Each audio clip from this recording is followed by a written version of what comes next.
Steady, go. Hey, this is Logan with the Bijou. It's exactly the energy we need. And then we That's just right. gotta pour some hot sauce on our eyes, and But no, It's like a today, the morning zoo. do you know who Marcus Brownlee is? No, no idea. Brownlee. Okay, he's like this um um YouTube tech uh guy, and he's got a really popular YouTube channel.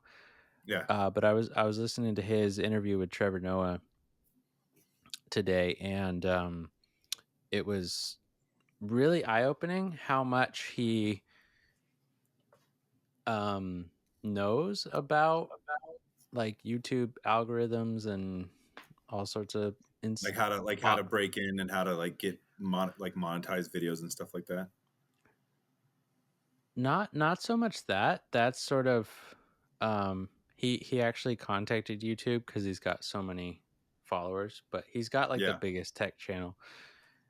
But it was more like his perspective on, like, he kept saying over and over that um the the the publish button or the post button is so much more, like, has so much more is it got a heaviness to it, sort of thing, because Like he's there's got. like a gravitas to it. Like there's a Yeah, and so now it's like, okay, I can't just like, if I just be myself, or I'm just like, come as I am, sort of thing, then what's the weight of it, and well, people going to take it one way, and even if I don't mean it, and so there's sort of politics dynamics to it. But it was just wild that the amount of insight, because he's been in it for 15 years and whatnot. So, yeah, but that's yeah, crazy.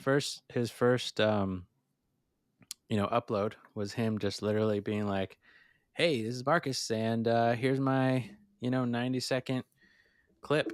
And he just like got a new Mac or laptop and just said, "Hey, I'm Just gonna," went for it. just went for it. No. Hey everyone, this is Million Dollar Moments with Logan and Bijou. It's the show for entrepreneurs to get wisdom, advice, and inspiration. Thanks for joining us.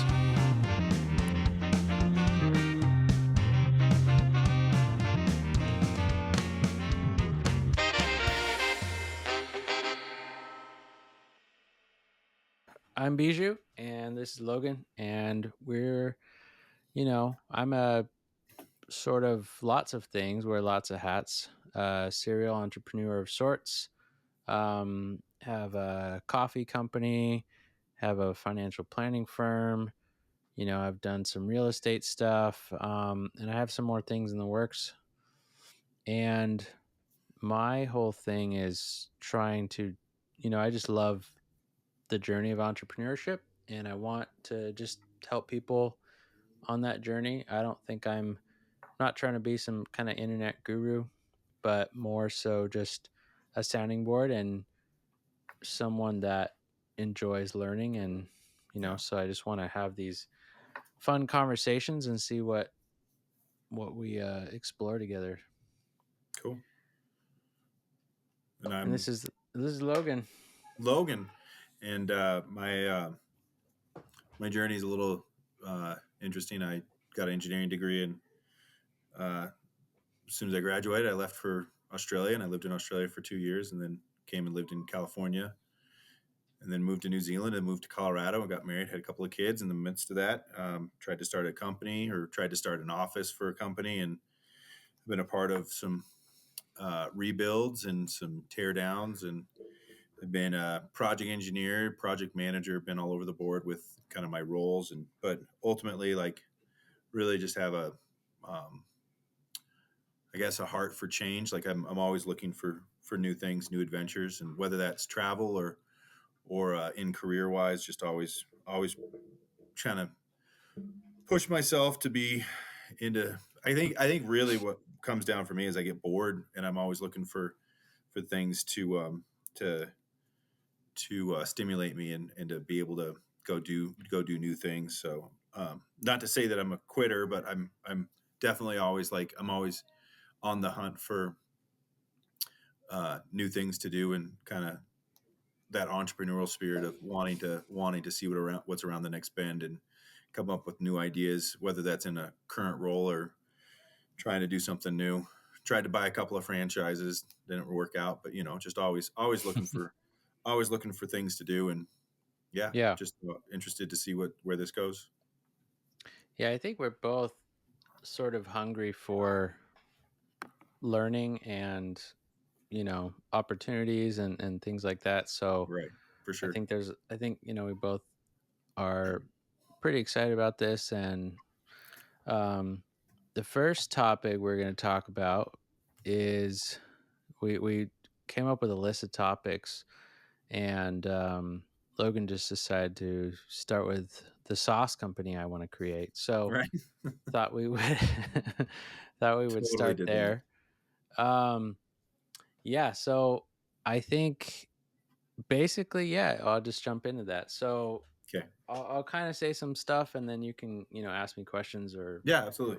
whatnot. So, um, I think one of the questions is why am I starting a sauce company? Do I just love sauce? Is sauce the next thing? I don't know, but more or less for me, the sauce company that I'm hoping to start is part of a bigger vision. So I love French fries, and I love the margins on French fries as well, right? So one potato is, I don't know, 10 cents. There's no real cost to it, right?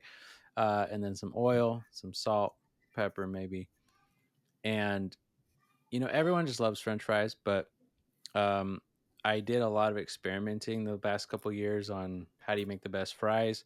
And I don't think there's a right or wrong way to make fries. I think most people just enjoy them. But with that, so I want to have this kind of fast food French fry truck, and I want to franchise it out. But with So are that, you more of a are you talking French fries or sauce? Like, what's the catalyst there? so yes, so through my coffee company, I realized that you have to have multiple streams of income revenue for a company or for a business. You can't just have one thing. You can start somewhere and then branch off, right? And so where I'm starting is a couple steps ahead. But what I want to do is create this French fry thing. But in order to, you know, elevate the experience of just French fries, I just want it to be French fries, by the way, like nothing else, no No toppings, no wings, no anything, like no, nothing, no chicken fingers, no nothing. nope, nope, it's You're just not trying to fries, be Canes. nope. And so I'm trying to do something that's a little bit different. But anyways, so back to the sauce. So part of the experience is like anyone can kind of make a French fry, right? But the Right, sauce is also part of it. So if I was just a reseller of Heinz, let's just say, you know, um, as great as they are, that just doesn't do it for me. I love the creativity and innovation part of business and entrepreneurship. So what I want to do is have a sauce or several sauces that you know go with the fries. And so it's right. like, okay, you can get French fries anywhere, but you can only get really good fries and this sauce here, sort of thing. So we are starting with half a dozen sauces is the plan, and there's supposed to be sauces that are not out there already. Um, our own take on chimichurri, our own take on hot sauce, our own sort of thing. So I mean, but everything under the sun's been invented. So it's not that. It's sort of like, you know, I teamed up with a Michelin star chef who Really? is helping me with it. Yeah. How'd you find him? Um he is funny enough, he just through mutual friends, but he started his journey just, wanting to be a chef. And actually, so he was in Africa on a sort of hiatus mission trip sort of thing with his fiance, and they were just literally traveling around Africa, like helping people for like 6 months, and they almost died, and he got malaria and this and that. So, Dang. anyways, while he was in Africa, he saw um, the show Chef's Table on Netflix, Yeah. and it was talking about this restaurant in Chicago called Alinea, which at the time was, it's probably still a 3-star Michelin restaurant, but it's um, incredible lineage of creativity and just unreal. So he decides to go is watches this show, goes on their website and sees that they're hiring. He puts in his application, gets back to the States. 6 months later, he gets a call. Hey, this is Alinea. We want you to come and stage, which is like kind of audition for a few days and and Gosh. and check it out. And he's like, okay. So he buys a ticket to Chicago, goes there for 3 days, and just, I don't know what you do when you stage exactly. Cut some potatoes in half. I don't know what you do, but so basically impressed them enough to where they said, yeah, you got the job. So he started entry level, and I forget the sort of hierarchy of French uh, cuisine, French, you know, whatever it's called, restaurant touring. Run. Yeah. Anyways, he moved up pretty quickly in the year that he was there, but he would just dishes would have like 19 different components to it, and each of them would take 4 to 5 hours over weeks and this and that. And he would be like in charge of like one component of one dish, and then that dish would never be seen again, sort of thing. It was just kind of wild. But anyway, so he doesn't have any stars himself, but he's worked at several Michelin restaurants, and now he's at Gotcha. like a private restaurant here in Newport Beach that is owned by a diamond company. So it's like members only sort of thing. Like a And diamond, like a like blood diamond company. yep, yep. Um, I don't know if it's blood diamonds, but yeah. Sure it So, is. anyways, he's really creative guy, has a lot of technique, lives and breathes food. He'll literally just spend a couple $100 at a restaurant to try all the different dishes. So, Yeah. anyways, he's sort of the creative backbone for the project. But yeah, so teamed up with him to help me create the sauces, right? Um, so building a team for that, and then also what I'm trying to do is I don't know if you ever heard of a co-packer? Familiar. I don't actually know. I've heard the term before. So basically, a co-packer is somebody that does your recipe for you. Okay. Okay, so the idea is that when I started with coffee, I figured out that there's all these health department requirements you need, and you got to Okay. have a Yeah. kitchen, you got to have a Yep. health license, you got to have all this stuff, right? You have Right. insurance, and so what using a co-packer will do is it will basically shift all of the liability for a percentage of the profits to somebody else. Gotcha. So the plan is to figure out our recipes, and then step two, find a co-packer that can produce our recipes, but they essentially do everything for us on the logistics side. So, and obviously there's a cost associated with that, but going that route is one of the, you know, there's all these hurdles in entrepreneurship, and you want to kind of get over the big ones at first, and sacrifice profit at the beginning. Right. And so that's the plan. But then hopefully we'll have a website, and we'll be able to take it to different restaurants. He's got a lot of connections in that. Take it to different restaurants, take it to different, I don't know, we'll see where it goes, but get the distribution, get that revenue stream coming in. Then I can go and say, hey, you know we have this company, it's established, we need some money for the trucks, right?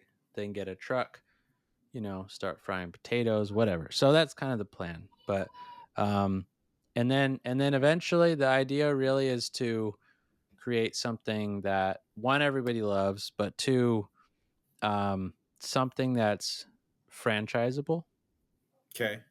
So that, and then, I have a guy that works with selling franchises, so he's Okay. very knowledgeable in what attracts franchise owners. So that's kind of one of the things that I want to work toward with the sauce company. So yeah, That's crazy. yeah, in one of the things I did, I'm not gonna say wrong, but this is an idea I've had for several years, but it was like this: what do I do? You know, Right. how do I get started? What do I want to do?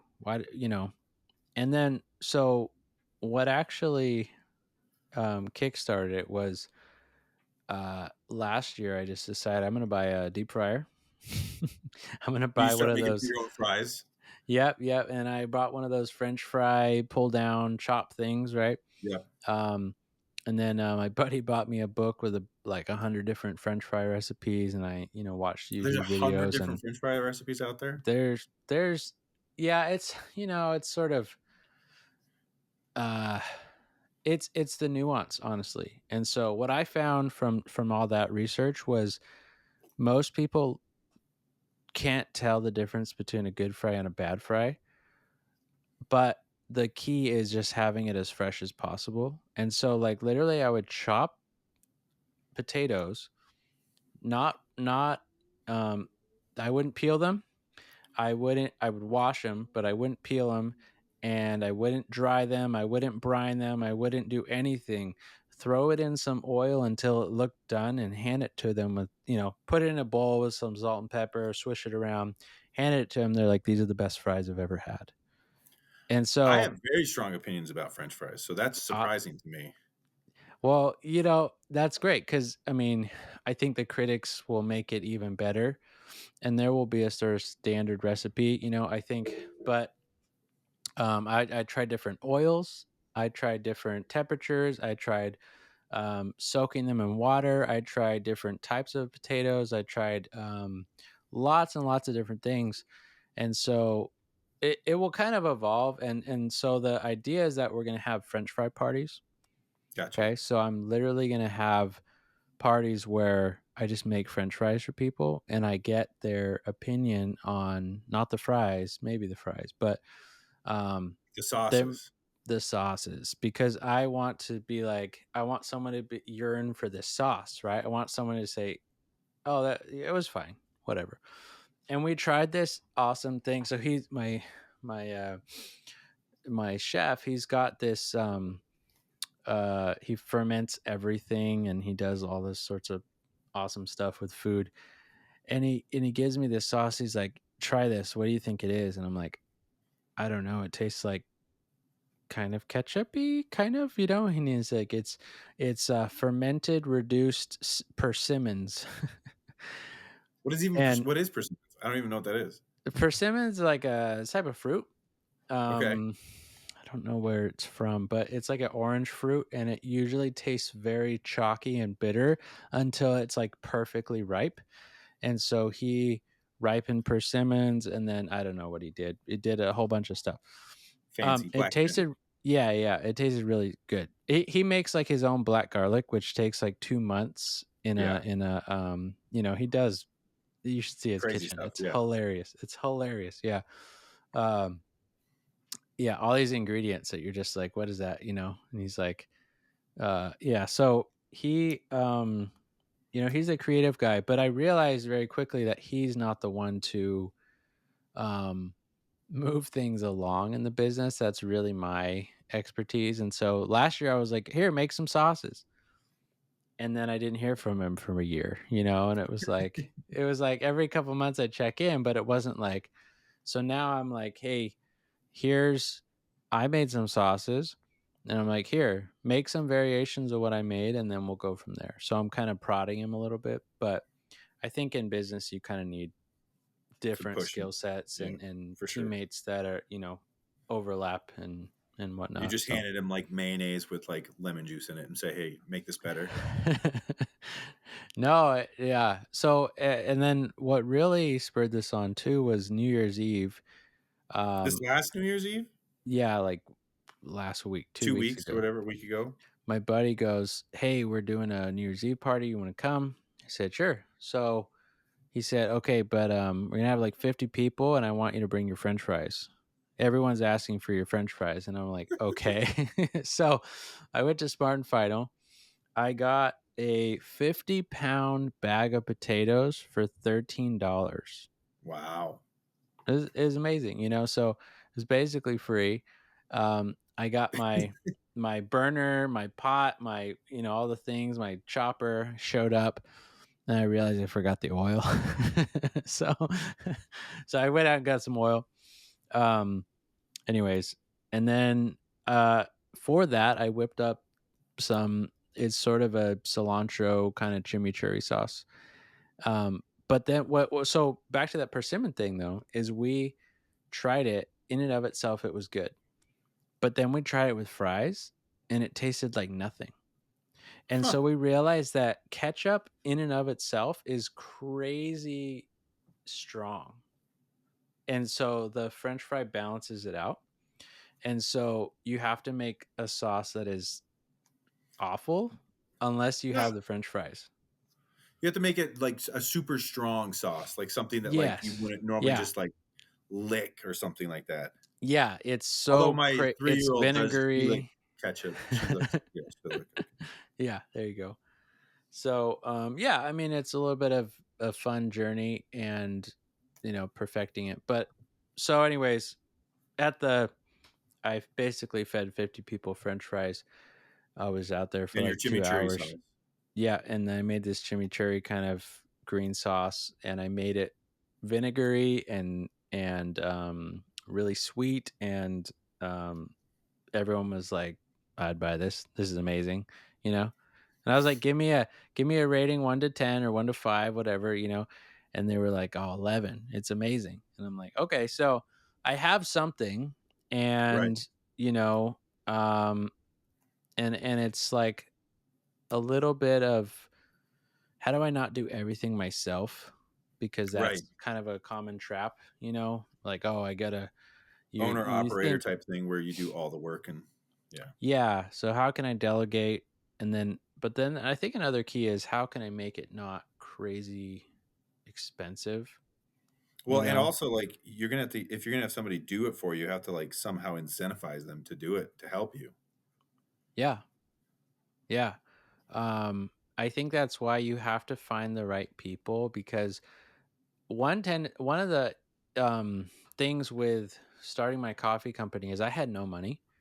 And Right. so I actually decided to grow my company organically, not get debt, not get like a loan, and um actually did borrow money at some point for some equipment, but it was, when it was a couple of years in and it had been um enough to, make the payments when we were scaling, but there, and I think that was a good thing because it taught me a lot about business, but to try and get a company off the ground, it was the wrong move, sort of thing. But I was just doing everything myself. So I learned how to do photos and websites and Right. marketing and roasting and sales and accounting. And, it was just, it took forever to actually get anything done. And I remember my first year in business too. We sold 5 grand of coffee. And that was a lot to us. And then it was also a lot because we were selling coffee for $10 a bag. So it was like, wow, I sold 500 bags, which is, you know, it just For seemed like someone a who's, lot. well, especially if you're roasting coffee and your friend's garage that you're Yeah, living, like you're living you're living in their, exactly. you're living off the living on their couch roasting coffee Yeah, in their garage. yeah. it seemed like a lot, but in retrospect, it's like, man, I just really didn't know very much, and so probably wasn't the right move. I mean, it was the right move in the long run because I love business and whatnot. But if I was starting a day, which I kind of am with the sauce company, it's like, no, you know, do things a lot Not differently. going to So do it all myself. Not going to, yeah. yeah, and then have as much people doing as many things as you can and making very little actual profit for yourself, if anything. And then things are going to take longer than you think. That's sort of part of it. Um, but yeah, you had mentioned that you wanted to do something with hot sauce. Oh yeah, no, I've always wanted to. Well, not always. Basically, what's happened is in the last, I don't know, 10 years or so, I've really gotten into hot sauce, like into the Mm, point where I can show you my cupboard, but I've got like 15, 20, 30 at one point types of hot sauce okay. going all at once, and so I make my own salsas. I'll play around. Like I literally just made a hot sauce like 2 weeks ago that is like a turmeric based hot sauce that is terrible. But like I was like just trying to make things, Mm, you're just trying to add and trying to experiment. And the other thing too that is it's kind of not similar, well, kind of similar to the whole French fry thing is that I've been into like making my own wings, like my own chicken wings for a really long time. okay. So much so that I can't have chicken wings at a restaurant. Like I have to like make my own chicken wings. Yeah. Like I chicken wings from a restaurant's just trash. Like they're soggy, Mm-hmm. fatty. They're not like so. I make my own. I typically make my own wings on myself, and then I've been experimenting with different types of hot peppers, and then got really into there was this YouTube channel where this I don't even it's a Hispanic grandma who doesn't speak a lick of English, and I like the whole thing is in Spanish, and I don't understand any Spanish, and I'm just watching her cook Okay. Mexican food Hmm. and just watching her make salsas and stuff. So I've picked up some things where I I've make been doing salsas. Duolingo for 500 days and I barely know any Spanish. So, Yeah, I've been doing it for like 51 days, and I'm like, what am I even doing? Yeah. But yeah, which is funny. There, look at their marketing thing. It's gotten everybody to believe that they can speak Spanish, and there's people who I Hmm. know who've been doing it for a year, and they still are like rudimentary. Like Yeah. you have to speak, you have to go like talk to native speakers. But Mm. regardless, like I've got a cousin. She does dressings like that. She's a chef and she makes dressings. Okay. So we've tossed around the idea about making hot sauces or salsas, Nice. but not anything serious. But it is something that Hmm. is near and dear to the heart because what goes like a chicken wing's great, but a chicken wing with a good hot sauce is like on another level. Mm. So, or like, yeah. So even like my salsas that I make are typically hot saucy ish. I don't do a chunky salsa. I do like a pretty finely pureed. Like blended or something? Oh yeah, you blend it. Okay. You roast all your veggies, and then you blend it all together, and then and then you either strain it to get all the large chunks out of it, or yeah. So Mm. Okay. it's kind of a pet passion of just hot sauce and wings. That combination is just what Yeah. what I play around with. But so Well, yeah, that's so I'm like the whole sauce idea is a really interesting idea because it is one of those things that it's a market that's pretty well dominated, but yeah. there's new sauces coming on there's new sauces coming on the market all the time, and then you get loyalty. I don't know Hmm. if you know anything about aardvark sauces. Have you heard of No. aardvark sauces? No. I know people who like that's the only like it's $8 a bottle, and that's the only sauce they'll buy. Yep. Very So it's nice. just that's a real interesting. You build Yeah. the customer base, and then you build the loyalty, and then people that's all they want is that sauce. Yeah. I think, well, one thing is that we're in this weird digital age of we can do business models differently now than they've Right. ever been done, and so you kind of don't have to go the traditional route. You can um you can print your own t-shirts without like drop shipping, like someone else can print it and ship it out like one at a time. And so you don't need a printing press or skills or anything like that. You can just sort of sell your brand. So yeah, I mean, in in your idea with the hot sauce company, mine is really because I think it's part of a larger vision and it's just a piece of it, and I think Right. if I was to start just selling sauces, I don't think I would have any chance personally because I just don't know anyone in that, s- you know, Arena. yeah, that I don't know. Yeah, it's definitely an unknown for me, but I feel like if I had a food truck with French fries and Heinz, it would be okay, but it just feels like it's going to be so much more special if, hey, this is part of the experience. This is the only place you can get it, and Right. it's really good.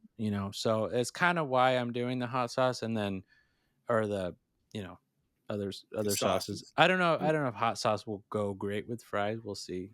But um, There's like creamy. Yeah, I've done creamy hot sauces with okay, French. Like I'll take. Yeah, it doesn't matter. But yeah, I'll mix. I'll make basically a hot chutney or a yeah, hot ketchup with it. yeah. So yeah, um, but let's see here. So looking at my notes. Well, so with all this, like I wanted to bring up the title of the podcast, which is Million Dollar Moments, right? Yeah. And so um hopefully again, I have a lot of different projects going. One of them is writing a book, and hopefully I think it'll be called Million Dollar Moments. Kind of makes sense. But um I'm a terrible writer if I'm being honest. And but again, I've had this idea for a long time of like I really want to write a book, but why do I want to write a book? I just want to help people. I just want to, get the motivation that I have and um show others. So w- my buddy has just written a book that is about the death of retirement. It's pretty fascinating, but he was able to write a book, and he's an excellent writer, and he's got his master's, and he's got all of these things going for him. But he's also written a lot. He's taught a lot of courses and different things, and so for him, it just makes perfect sense. For me, I'm like, I have this idea, but I don't know how to get it on paper. I don't know how to, so he's agreed to kind of walk me through the process of, how to build a How to write. skeleton and kind of, do it all. And so Yeah. again, it's like finding those people that you need. And so, but basically, what I want to kind of bring up with each episode is $1 million moment. So, what I think $1 million moment is basically the the point in time when you're on your journey where you reach a hurdle or a crossroads. And in that moment, it's not the moment that you cross the finish line of, okay, here's my goal. I want to make $1 million. I want to have this French fry truck. I want to have this hot sauce company, whatever it is. It's not the moment that you get there that your $1 million moment. I think that moment is only possible by when you get that crossroads or hurdle, you choose to jump over that hurdle or get through that obstacle. And so it's this moment in time where you have the choice to make it happen. And the three ways um, that we can overcome that hurdle are, in my view, are kind of the tactical way Hmm. of, I don't know how to do this. I don't know how to jump over this hurdle. I don't know how to get through this moment. So I need to find somebody that can teach me, can show me, someone that's Right. been there. Um, or maybe it's a mindset thing, and it's like I don't have the um, internal motivation and understanding of why I'm doing what I'm doing to continue doing it. And so maybe you need that piece. Yeah. Or thirdly, you might need just the external motivation of somebody cheerleading you on, a good support system, somebody, because every single time this you meet a hurdle, it's gonna be one of those things. So for me, I had this internal motivation to write a book, but and everyone that I tell, they're like, "Oh, that'd be awesome," and like there's sort of this cheerleading component, but I don't have the how. I have no idea how, and so Right. it was why it's been on hold for so long is I've been trying to find that person that's gonna walk me through, and it's very easy to throw money at things, so that wasn't the way I wanted to approach it. I wanted to approach it with sort of a coach and somebody that sees the vision of what I'm trying to do and wants to take me, past this hurdle. So, but back to the fries, right, and the um uh sauces Sauces. Yeah. sauce idea, right? Um, I had a huge kickstart of external motivation. So the third sort of thing to this hurdle of my sauce company, where everyone was like, "You need to bring me French fries, um, and then you need to do it basically, And Right. so that was like this huge kickstart of external motivation. So now it's kind of like, okay, I'm gonna keep going with this and get the pieces in motion and get the timeline going and different things. So yeah, but that's the plan. So That's awesome. yeah, we will see. Do you have a timeline, or what are you kind of thinking, like, or is this kind of just like a work in progress kind of thing? Yeah, I think having a timeline helps when you are kind of ready to act. So I'm ready to act in the sense of I want a product in hand. So Right. the idea is that the timeline, you know, will be to get out all the sauces made this year, Mhm. Yeah. and then um basically the prototypes made, do fry parties throughout the year where I just make french fries, and then have people do like blind taste tests of like, here's four versions of the same sauce, which one's your favorite, and then we can kind of pick from there. And then once that's kind of nailed down, then I'll be on the search for a co-packer, because there's no reason to search for a co-packer yet until I have a recipe, because Right. co-packers are limited Right. to what they can do. So yeah, and we'll see how crazy my chef does it. But he's like, oh, we got to use fermented pickles from this farm or whatever, and it's like, you know, Is it, it it, scalable? Can we it actually do this? Like, yeah, that's a good question. Yeah. So that's the timeline on that side of things. cool. And really, like, I just enjoy, like, I don't want to rush through it, so I don't want to throw Right. money at it. I don't want to expedite it. It's like I don't need the money from it either. It's Right. sort of a, how can I make this happen in a sustainable way but an enjoyable way at the same time. Yeah. Cool. Mm-hmm. But Awesome. yeah, for you and sauces, right? I mean, I'd buy it. you'd buy it without you try it. Sure. You'd try it, yeah. um it's so yeah, there's some connections with the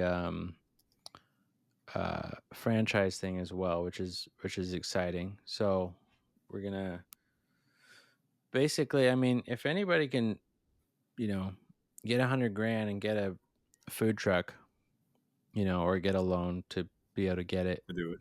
Right.